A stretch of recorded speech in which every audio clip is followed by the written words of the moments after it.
What is up, YouTube? This is T-Quid1 coming at you with another video, and today I'm going to talk to you about God of War Ghost of Sparta. Now, after God of War 3, I think most people felt the series wrapped up quite nicely, myself included, but there's still two more installments to talk about. And we're going to start with the next PSP game. Now, you all know how I felt about the last PSP game. I thought it kind of sucked.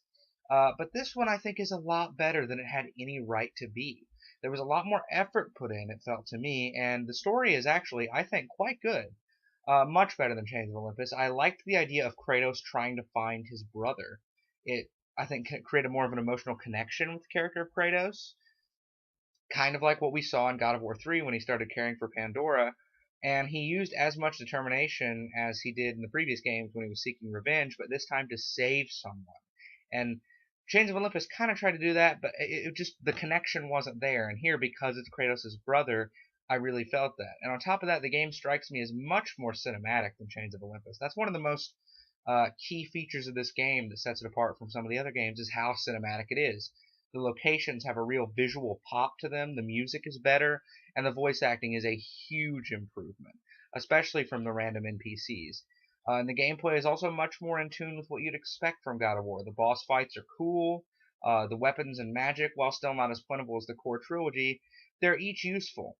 But I gotta say, even though I do like Ghost of Sparta quite a bit, there are some flaws here. Lengthwise, while at least twice as long as Chains of Olympus, you can still blow through this in about 4 to 5 hours, which is too short for a God of War game in my opinion. It just needed more content. I'll take quality over quantity any day, I'll admit, but there just wasn't enough to this game, I felt. And graphically, it is a big step downward from God of War 3, but it is on the PSP, so maybe that's an unfair comparison. I also feel the villain here is quite underdeveloped, and I was interested in this guy.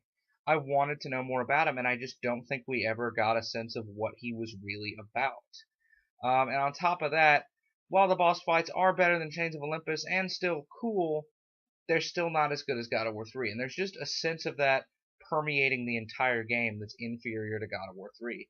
Even though there are things in this game that work really well, nothing works quite that well. And it holds this game back a little bit.